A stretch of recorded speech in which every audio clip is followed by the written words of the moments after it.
Hello everyone, আসসালামু আলাইকুম। লিপি বাঙালি কিচেনে আজ আমি আবারও হাজির হয়ে গেলাম আরও একটি রেসিপি নিয়ে। আর আজকের রেসিপিতে থাকছে ট্যাংরা মাছ দিয়ে আলুর রেসিপি, খুব মজার একটি রেসিপি। তো চলুন প্রথমে চলে যাচ্ছি চুলায় আমি একটা কড়াই বসিয়ে তার ভিতর দিয়ে দিলাম প্রায় 2 টেবিল চামচের মতো সয়াবিন তেল। তেলটা যখন গরম হয়ে আসবে সে পর্যায়ে দিয়ে দিচ্ছি এখানে 3টি ছোট সাইজের পেঁয়াজ কুচি। এবার পেঁয়াজটাকে আমি একটু সফট করে ভেজে নেব। পেঁয়াজটা যখন সফট হয়ে ভাজা হয়ে যাবে সে পর্যায়ে দিয়ে দিব 1 চা চামচের মতো আদা এবং রসুন বাটা। আর আদা আর রসুনটা আমার একসাথেই বেটে নেওয়া। এবার আদা রসুনটা যেন পুড়ে না যায় এর জন্য দিয়ে দিচ্ছি সামান্য একটু পানিটা দিয়ে আদা রসুনটাকে খুব ভালোভাবে আমি একটু কষিয়ে নিলাম। এতে করে আদা রসুনের কাঁচা গন্ধটা চলে যাবে। আদা রসুনের কাঁচা গন্ধ চলে গেলে দিয়ে দিচ্ছি প্রায় আধা চা চামচের মতো হলুদের গুঁড়া, সেই সাথে দিয়ে দিচ্ছি এখানে 1 চা চামচের মতো লাল মরিচের গুঁড়া। আমি এখানে আরও একটু মরিচের গুঁড়া বাড়িয়ে দিলাম, ঝালটা অবশ্যই আপনাদের পছন্দ অনুযায়ী আপনারা দিয়ে নেবেন। দিয়ে দিচ্ছি 1 চা চামচের থেকেও কিছুটা কম ধনিয়ার গুঁড়া। দিয়ে দিচ্ছি 1 চা চামচের মতো মাছের মশলা, এটা অপশনাল, আপনারা চাইলে স্কিপ করতে পারেন, তবে আমার কাছে মনে হয় মাছের মশলাটা দিলে খেতে খুব ভালো লাগে তাই দেওয়া। দিয়ে দিলাম 1 চা চামচের মতো লবণ। এবার সামান্য একটু পানি দিয়ে খুব ভালোভাবে মশলাটাকে কষিয়ে নিলাম। আর মশলাটা যত ভালোভাবে কষানো হবে তরকারির স্বাদটা ততই ভালো আসবে, তো চেষ্টা করবেন মশলাটাকে ভালোভাবে কষানোর জন্য। তো মশলাটা যখন আমার কষানো হয়ে যাবে সে পর্যায়ে আরও একটু পানি দিয়ে আমি দিয়ে দিচ্ছি এখানে আগে থেকে পরিষ্কার করে কেটে নেওয়া ট্যাংরা মাছ। আর ট্যাংরা মাছ আমি এখানে চেষ্টা করেছি একটু বড় আকারের ট্যাংরা মাছ নেওয়ার জন্য।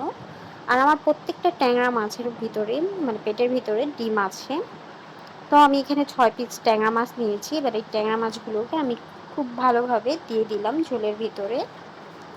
এবার একটা ঢাকনা দিয়ে আমি ঢেকে দেব। ফিরে এলাম প্রায় 5 মিনিট পর। আর 5 মিনিটে আমি ট্যাংরা মাছগুলোকে খুব ভালোভাবে উল্টে পাল্টে কষে নিয়েছি। এবার ট্যাংরা মাছগুলোকে আমি আলতো হাতে তুলে নেব। আর চেষ্টা করবেন অবশ্যই মাছগুলো এই পর্যায়ে আলতো হাতে তুলে নেওয়ার জন্য, যেহেতু এখানে ট্যাংরা মাছগুলো সেদ্ধ হয়েছে, তো ধরলেই দেখা যায় ভেঙে যাবে। আর যেহেতু আমার মাছগুলোতে ডিম আছে অবশ্যই আলতো হাতে তুলতে হবে। তো এই তো সবগুলো মাছ আমি তুলে নিলাম, দেখতেই পাচ্ছেন। এবার এই একই মশলার ভিতরে আমি দিয়ে দিব আগে থেকে কেটে নেওয়া 3টা আলু। আর আলুগুলোকে আমি একটু লম্বাটে আকার করে কেটে নিয়েছি। এবার মশলার সাথে খুব ভালোভাবে নেড়ে চেড়ে আলুগুলোকে মিশিয়ে নেব। মিশানো হয়ে গেলে এই পর্যায়ে আমি এখানে দিয়ে দিচ্ছি প্রায় ছোট একটা মগের আধা মগ পানি। এতে করে আমার আলুটা কষানো হয়ে যাবে আর সেদ্ধও হয়ে যাবে। তো আবারও একটা ঢাকনা দিয়ে ঢেকে দিলাম। ফিরে এলাম 5 থেকে 6 মিনিট পর। তো দেখতে পাচ্ছেন যে আলুটা অনেকটাই পানি শুকিয়ে গেছে আর আলুগুলো মোটামুটিভাবে সেদ্ধ হয়ে গেছে। তো এই পর্যায়ে আমি দিয়ে দিব ঝোলের জন্য পানি। তো আমি ছোট মগটা 1 মগ পানি এখানে আমি দিয়ে দিলাম, আরও একটু পানি আমি দিব।